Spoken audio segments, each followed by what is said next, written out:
tower will fall.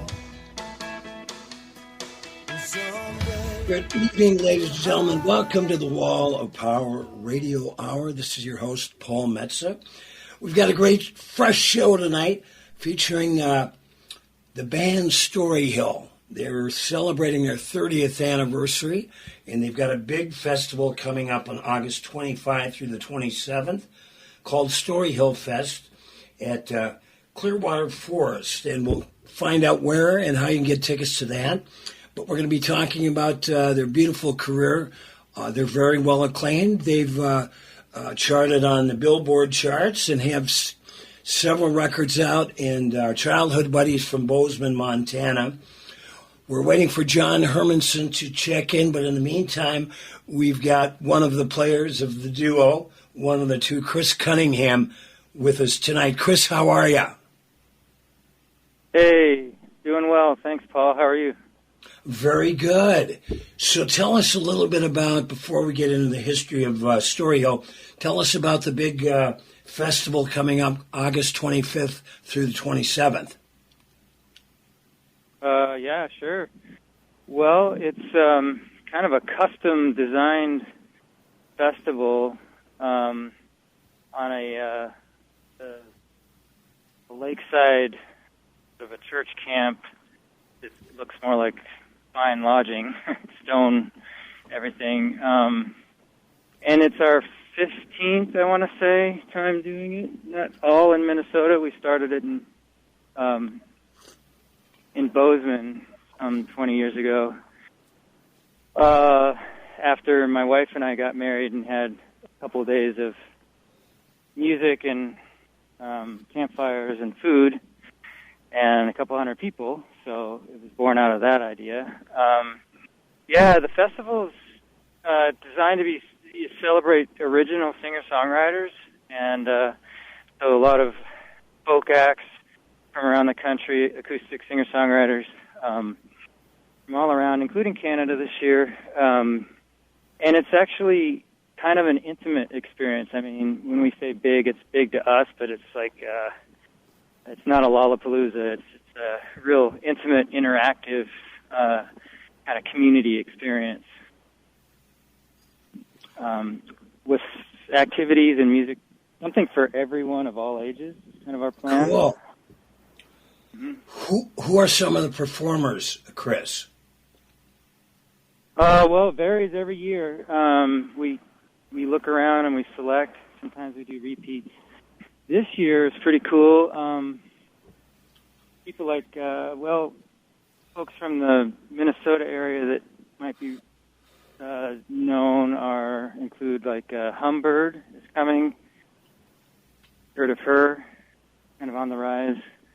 And then Justin Ross was a native guitar fingerstyle guy from Minnesota, moved to Colorado, but he's coming back. Let's see, Vance Gilbert is one of the more seasoned, sort of standout old guard folk guys. Super entertaining and amazing songwriter. And then we have kind of a slew of variety. We have this guy Scott Cook from Canada. Apparently is very, very great storyteller and travels the world with him and his guitar. He's kind of a troubadour. Sarah Morris, back to the sort of Twin Cities area, will join us, and Molly Mayer. That's exciting. We love Molly on the wall. We love Molly on the Wall of Power Radio Hour. We've had her on, and I've known her for years, and she is not only a fabulous musician, but one of the coolest people you'll ever meet.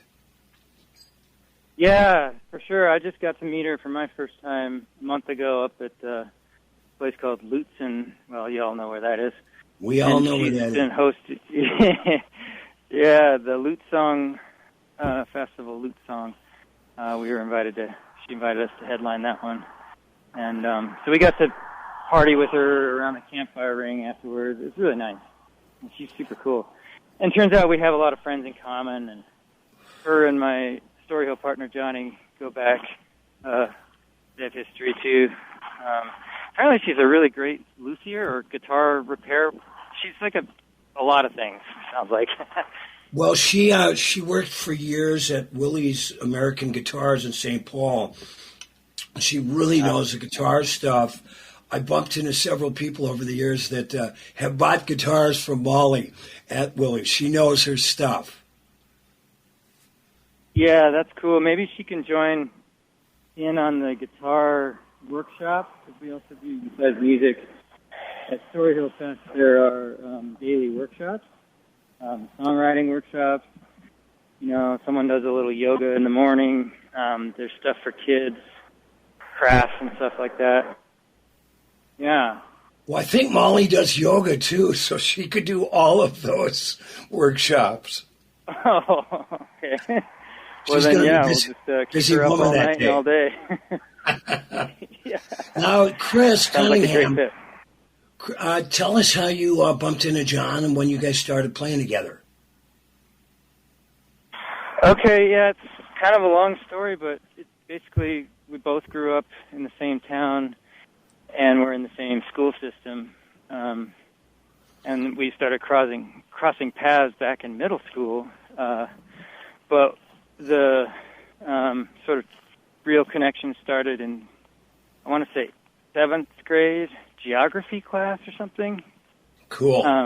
Where the teacher had asked the students to pair off, and we were the last two standing. You know, both too shy to pick a partner. So funny. Yeah. And so we worked on a project together in school. Found that we had a lot in common, and you know, the friendship included a lot of different things back then, sports and socializing and stuff like that too. But the music, we both started doing choirs together, and one thing led to another. We started doing our own songwriting at these little public concerts or, you know, shows for parents and churches and stuff, and quickly got feedback from the community that, you know, there was something kind of special about our harmonizing and just our, you know, duo-ship. So it was born pretty young. We didn't expect to make a career out of it, but we did a recording to celebrate, you know, our high school graduation, and back on cassette, and all the cassettes were sold out. Cool. And so there was like the whole, like, okay, what do we do now? Reordering process, and yeah, it just kind of grew from there. Couple of questions, Chris Cunningham. What was the name of your geography teacher? Let's give him or her a shout out. Well, I know who it wasn't, but I can't remember who it was. That's going back so far. I'm in my 50s now, so that must have been the mid-'80s. I'm older than you, and I remember Ted Jeske was my 7th grade geography teacher, but I digress. What kind of cover songs were you playing back then? Oh, wow, yeah. We had to play covers, right, because we didn't have a lot of original at the time, but yeah, it was everything from songwriters from the 70s that everyone would know, John Denver and Jim Croce, Joni Mitchell, that kind of stuff, Neil Young. And then we also were really into lots of different music, so things like bands like REM we would cover once in a while, U2, whatever was fun to play, yeah. But we didn't do a lot of covers because it was more satisfying for us to see what we could create on our own and if it would, you know, go over well. What was the very first song you guys wrote together? I remember a couple. One of them was called Broken is the Word, and back then I was on piano, and Johnny had picked up the guitar, which he would later, you know, persuade me to do because I think his argument was they're a lot lighter and easier to carry than pianos. Well, he was correct. And we played for this candlelight concert where the parents of all the choir kids would come in and listen to their student kids sing like Seven Bridges Road or whatever, but Johnny and I opted to do Broken is the Word, and that was like, that went over well. People liked it, standing O or whatever. I think that got us thinking that, stuck in our minds that we could do our own stuff and have just a little bit more satisfaction out of that. I remember a great story. Bob Dylan, I think it was the summer he graduated in '59, maybe the summer before, he got out to Fargo, North Dakota to perform with Bobby V, and he said his name was Elston Gunn and that he played piano. Well, they did a handful of gigs, but some of the gigs where they were performing didn't have a piano, so Elston Gunn, of course, Bob Dylan said, "That's okay, I'll just do hand claps." Oh, that's a great story. Yeah. Yeah, whatever works. moves you got to make a show, yeah. We've got Chris Cunningham from the band Storyhill. They've got a great the Storyhill Fest coming up August 25th through 27th at Clearwater Camp. We're going to listen to one of their very first recordings called If I Could, and we'll have Chris on for the whole show. And if John gets back from elk hunting, whatever the hell he's doing, he can call and we'll have John as well. But here we go. If I Could by Storyhill. You have the heaven in your eyes that I've been looking for. The fire that's in the sun is in our hearts. And with a stick I write your name on the shifting shore, and then you write mine next to yours. And if I could, I would write your name on every grain of sand on every shore. We slept our sleepless nights alone, wondering what it's all for, until we found each other here. Still we lie awake at night and we talk about the things that we would only talk about behind closed doors. And if I could, I would lie awake with you every night and all night evermore. And if I could, I would write your name on every grain of sand on every shore.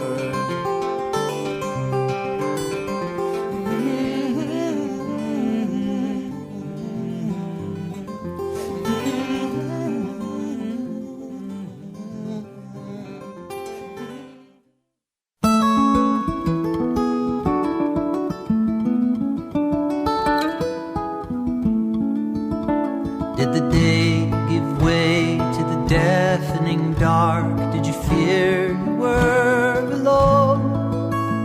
Did the rain turn to snow? Did the snow hide the only path you've ever known? Did you wonder who would stand up for you and lead you safely home? Could it be you were called for a time such as this? Could it be? Could it be? Could it be you were called to be hope for the hopeless, light for the darkness, love for the enemy? Welcome back to the second set of the Wall of Power Radio Hour. We just heard a song called Could It Be by the band Storyhill, my guest tonight on the show. And this was recorded at the Sacred Heart Music Center in Duluth, Minnesota by a great engineer and house sound man over there named Eric Swanson. Tell us a little bit about this recording, this song, and let's talk a little bit about Eric because he's so good. Oh, my pleasure, yeah. Well, for one, we just love singing in that hall, as probably anyone would say. The natural acoustics, the reverb. I think Eric was saying the tail of the reverb is something like 5.5 or 6 seconds.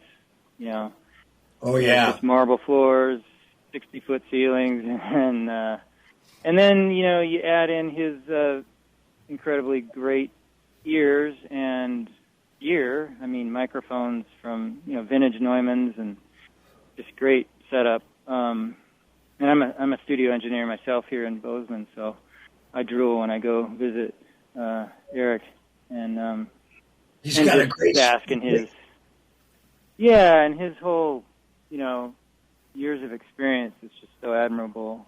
Plus his personality is so chill. And so when we were there, it was 2 summers ago, I want to say, so 2021, and we drove Johnny's brand new 50-year-old vintage Volkswagen bus of his cool. dreams, and found a campsite, and with the intention to go record 2 songs with Eric over the course of 2 days. We wanted to make sure and capture them live, and kind of for us as a duo, we really we delve deep into the nuances of our songs because it's just the 2 guitars and 2 voices.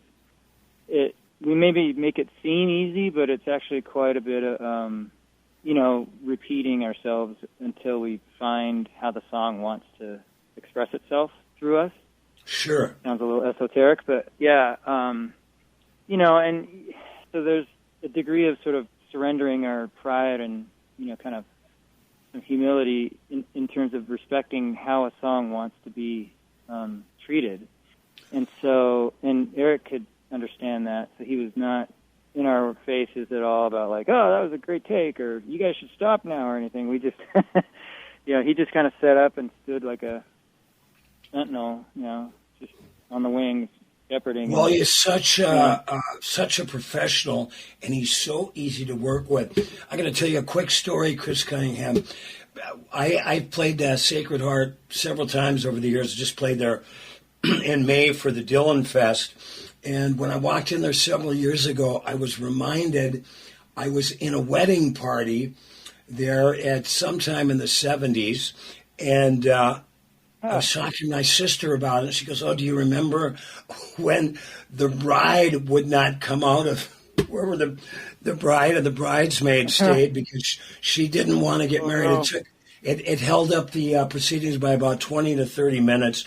They finally did get married. They're divorced just a few years later, but it was a little uncomfortable for the groom and the congregants at that particular event. But it got better. Let me ask you this, Chris Cunningham. How do you figure out your guitar arrangements? Because you got 2 guitars. I imagine maybe one guy's capoing up and you're playing in different chord positions, or how do you figure that out? Yeah, exactly. It's pretty rare that the 2 of us are on the same tuning or chord progression. It's pretty rare, and when it does happen, it's on purpose. Everything's on purpose. We spend quite a bit of time, looking for complementary, not keys, but capo settings, and then of course you play different chords because we want to try to. Our guitar work gets described as being pretty intricate, and and Johnny actually has a background in classical violin performance kind of stuff from St. Olaf College, there in the Minnesota, Northfield, and grew up playing violin. So I think maybe that plays into his subconscious in a way. A lot of times he will be able to come up with guitar parts that are just kind of irrepeatable for the average player, and for me, at least, I just don't know how he does it. And then, me too. I'll do some finger work that,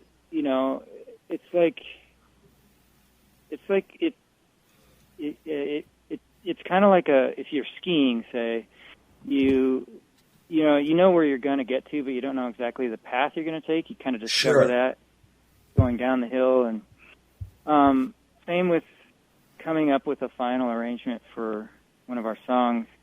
A lot of times we sort of just launch out and try and just let ourselves weave around as much as needed until something lands, and then usually both of us will just kind of resonate with it and like, okay, yeah, that's cool. Let's do that again and get it into our memory and bones and stuff, and then after a while we have these guitar parts that sort of interweave, and and along with our voices and harmonies, that same thing. We kind of pick different notes, and it's sort of like Simon and Garfunkel, only maybe a little more artsy, although they're plenty artsy. But you're just looking for something that's going to sort of be different and unique. And right. Yeah, and so it's a lot of time and, repeating. And, honestly, we've discovered that a lot of our music and songs, they may be presentable at a certain point, and then we hit the stages, and playing live in front of an audience really does inform the way we respond to our own songs. Oh, absolutely. And, and so I think probably a lot of live performers experience that too, is, they take on a new life and dimension once you've been playing them out consistently over a period of, say, months or years even. And that's when you start to know that, that song is like, it's got a life of its own. It kind of stands on, we know how to do that one now, Right. Well, it frustrates me over the years when I see a band with two guitar players and they're playing the same chords in the same position, and I just want to buy a capo and give it to them, because the beautiful thing for any guitar players out there would know, if you've got two guitar players and one guy's playing, let's say, first position in the first 3 to 5 frets, somebody else capos up another 5 to 12 frets, you get it. Two guitars can sound more like a piano at that point. Exactly. Yeah, a lot of overtones and full range. And pianos are built that way, right? A lot of strings to hit, and overtones. Yeah. So, Chris, I agree. Cunningham, who are some of your favorite guitar players? Who's influenced you? Okay. Well, have you heard of, by chance, he's a songwriter originally from the East Coast, singer-songwriter. One of my favorites that's sort of not super well known, but definitely super respected and has a following. His name is Richard Shindell. Oh, yeah, I'm very familiar with him. Oh, okay. I think he's pretty amazing as far as being a one-man, with a guitar, one person with a guitar, and just the timbre and tone of his singing, and the sort of, curiosity level of what he's singing about. I'm always drawn into the fact that he rarely sings from his own experience. He almost always takes on a character. It's fun for me to try to figure out, and it can be a character from, modern times to, other eras. And it's fun for me to, try to figure out who I am when I'm listening to that, who is this singer voice. And anyway, and then his guitar work can be pretty cool. I mean, it's nothing super flashy, but it's interesting enough to not only carry a tune, but to complement songs, and he can fill in. But I have, at the same time, as far as people with prowess that I admire, well, Martin Sexton is probably my hands-down favorite live solo guy. He just played in Duluth, and I missed it. That one was completely off my radar. But yeah, I'm very familiar with Sexton. Great musician. Yeah, he's a powerhouse. So, who are some of your songwriting influences? Yeah, I would have to start with, my early influences have always stuck around. for me, they just don't seem to go away. So Gordon Lightfoot and John Denver and, Joni Mitchell and that whole ilk from the 70s, the Crosby, Stills and Nash and Young, the Simon and Garfunkel again, they're just so steeped in me that I think they'll always be, because that's what was played on the record players at my parents' house all the time, and that's what I started learning to do. When on piano, I would cover their songs, just buy songbooks, and anyway, so I think that's basically me, the James Taylor, that sort of Indigo Girls, that kind of thing. Because I'm a wealth of useless knowledge, but I've won hundreds of bets at bars because of it. John Denver actually spent some time in Edina. His God-given name was John Deutschendorf, and he wrote a song, very popular song, Annie song, from a woman. I don't know if they got married. Annie went to St. Olaf College. Oh, wow, you won that bet, huh? That's interesting. I did not know that. That's really interesting and cool. Yeah, and I went to St. Olaf as well. I followed Johnny there a Did year you later. ever know a professor there named Vern Fiata? So I was there in 90 to 94, and so I'm not sure I knew that one. He has a cabin right by us on our family cabin at Lake Vermilion, philosophy professor. First adult I knew with long hair in the 60s, really cool guy. We've got Chris Cunningham from the band Storyhill. Their show is big 3-day event, August 25 through 27th at Clearwater Camp, Storyhill Fest. We're going to have him on for one more segment on the Wall of Power Radio Hour. Stick around. We'll be right back.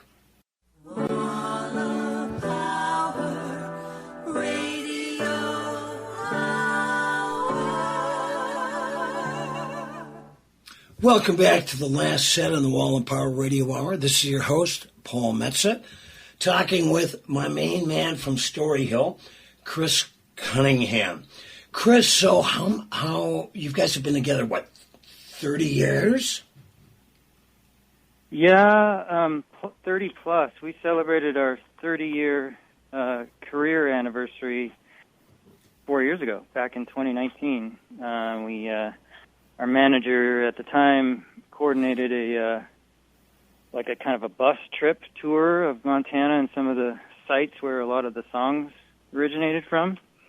And we had people flying in from as far as Argentina to join us. Wow. In New York. And yeah, some of our fans have been around, and they're thanks to the internet and other things, they kind of are fiercely loyal. Well, that's... It's been a long career with lots of sort of chapters to it. Well, I have to throw in here today is the 48th anniversary of my band Cats Under the Stars. We haven't played in a couple of years. We're getting ready to fire something up sooner than later. But so I credit anybody that's been in the music business, even if they've taken time off, for having a career as long as Storyhill has. How many records have you guys put out? That's awesome. Well, we've done over a dozen independent releases. We were also on Red House Records for a stretch and did 2 records for Red House Records, or with them while they were still, standing, before they got bought out by Compass. But yeah, and we got to work with, we tapped Dan Wilson. I'm sure that's a pretty well-known name. He produced those 2 records. Mm-hmm. And then we've done some more independent releases since. So now with Compass buying the Red House catalog, do you have any control over those 2 records, or do you see any money from them, or did you get kicked to the curb? Pardon my French. I get it. It's the kind of scenario right now where when we want records, we just buy more from them. they own the licenses at this point. A lot of former Red House artists have managed to, get their rights back so they can kind of be free of that. And it's been kind of on our minds to do that too, because those two records, one of them is called Storyhill, and it's an eponymous record that we made with Dan Wilson, produced in his attic, actually, his ballroom in Minneapolis. And it's a favorite record with a lot of our favorite songs. So we'd like to get that one back, and Shade of the Trees is the other one. So yeah, it's a process. I remember like years. The music business. As the great alto sax bebop player Eddie Berger, who was just a wonderful musician, used to refer to the music business as the shoe biz. He really wasn't that far off the track. For any young musicians out there, Chris could tell you, and Paul Metsa could tell you. I remember I had lunch with Bob Mould after he left Husker Du and was started on his own, which become a phenomenal solo career. He told me, whatever you do, remember to hang on to your master recordings. Have you been able to do that with the exception of these Red House records? I imagine so, but maybe not. Mm-hmm. Tell us a little bit about that journey with Storyhill. Yeah, I actually have a storage unit, right, with our masters from the early years, including, 2-inch tape. Right.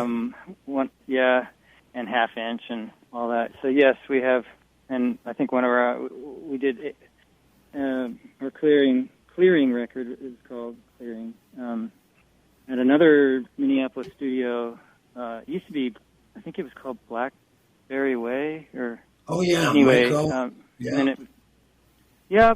Then Alex Awana bought it. He was a friend of ours from St. Louis, and he called it City Cabin. And he was a great engineer, and still is. Anyway, yeah, we've got all our masters. Mm-hmm.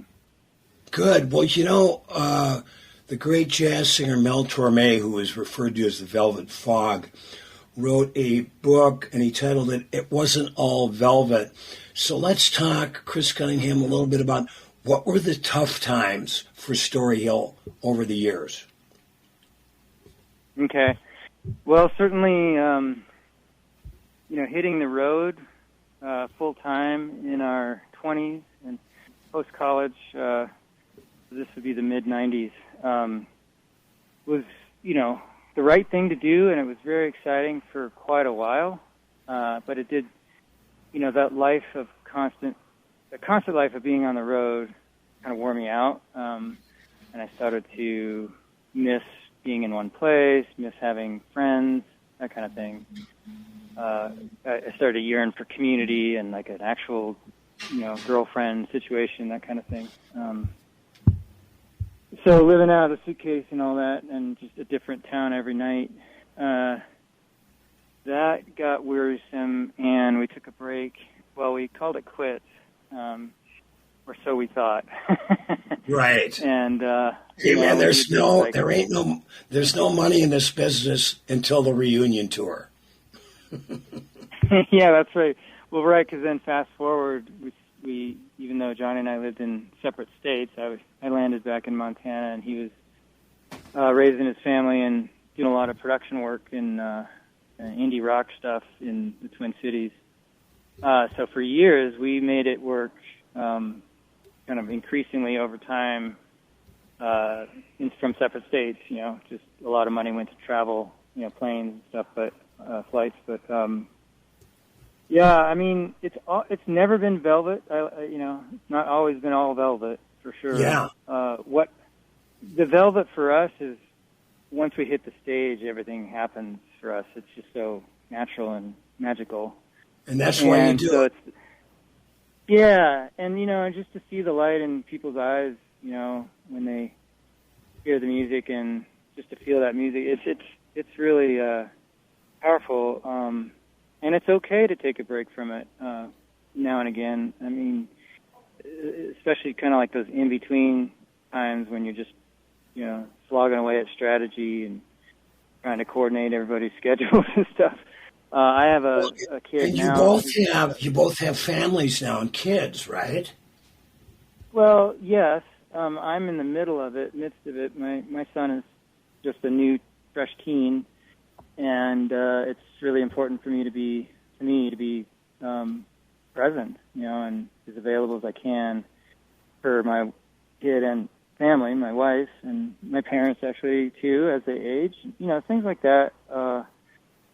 Swirl around in terms of priorities, and so right now, that's kind of a big thing for me is stability, and the music that I've made with Johnny is always going to be special, and it's okay. We're actually officially, this is our last performance for the foreseeable future, Storyhill Fest, actually. So we're sort of celebrating, great music with great community in the, on a professional stage and doing this thing for a few days, and then, we're going to just exhale for a while, hit the pause button, and each kind of do our own things for a while. So, yeah. So before we forget, what's the Storyhill website, and can people purchase tickets for the event on August 25 through 27, Storyhill Fest? Give us that info. They sure can. It's, Storyhill.com is the main website, and StoryhillFest.com gets you to the festival. There's links for everything. And tickets, there's kind of a lot of options. You can come for the whole thing or just day passes. You can stay on site, various kind of lodging and camping opportunities. Everything from bring your own tent or trailer, or stay at the luxury lodge just down the road, There's that. Cool. Rutgers Lodge, yeah. And plenty of people opt for that.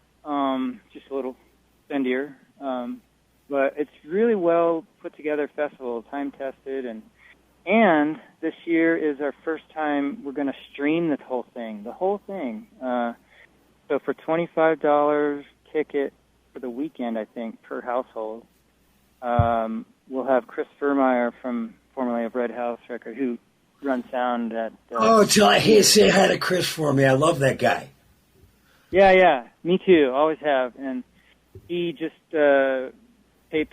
streamed our show at the Cedar in May and kind of got the bugs or the kinks worked out. So he'll be on site to stream both Friday, all the artists, and Saturday, all the artists. It doesn't stream the workshops and the campfires at night. The campfire is like a whole nother portion. It's just, it goes all into the night.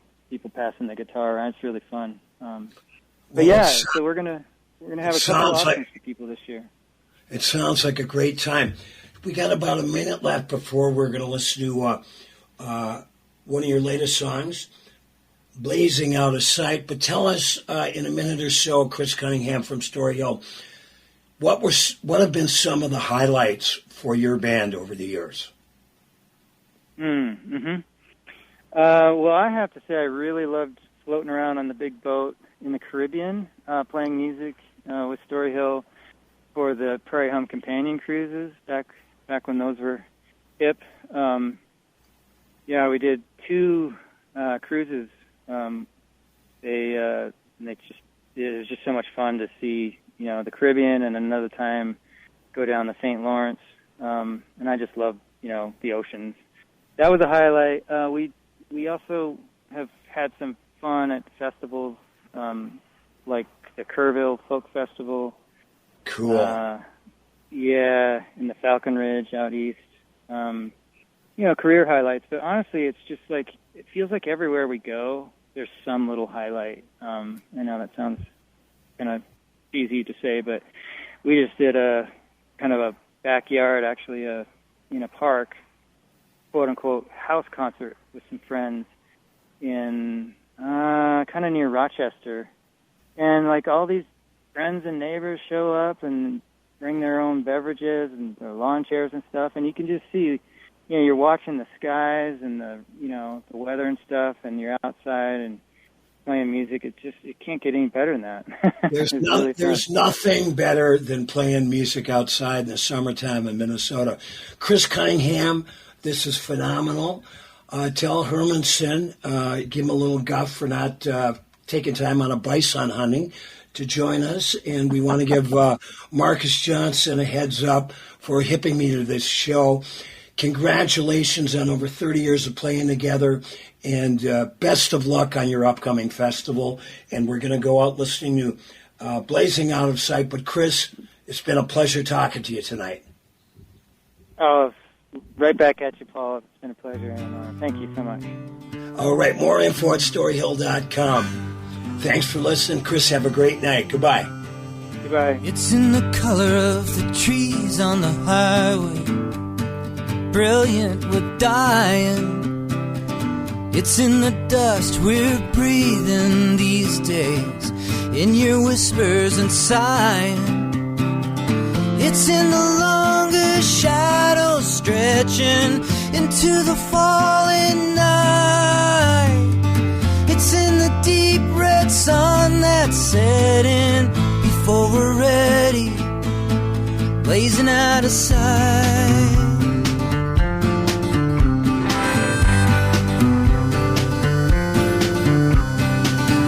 In the spring when the ice was melted and the river ran high, we went wading, soon we were swimming, took an hour to dry, made a fire and lay down beside it, saw a meteor that night, turned the whole valley to daylight, then it was gone, blazing out of sight.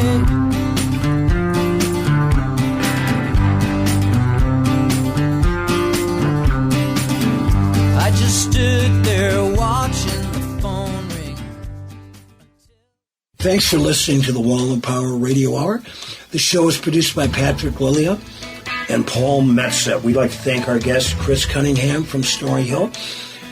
My book, Alphabet Jazz, is available on Amazon. The new book coming out, Blood in the Tracks, the Minnesota musicians behind Dylan's masterpiece, is out September 12th by the University of Minnesota Press. We'll be doing a book release in Minneapolis soon. We'll keep you posted on that.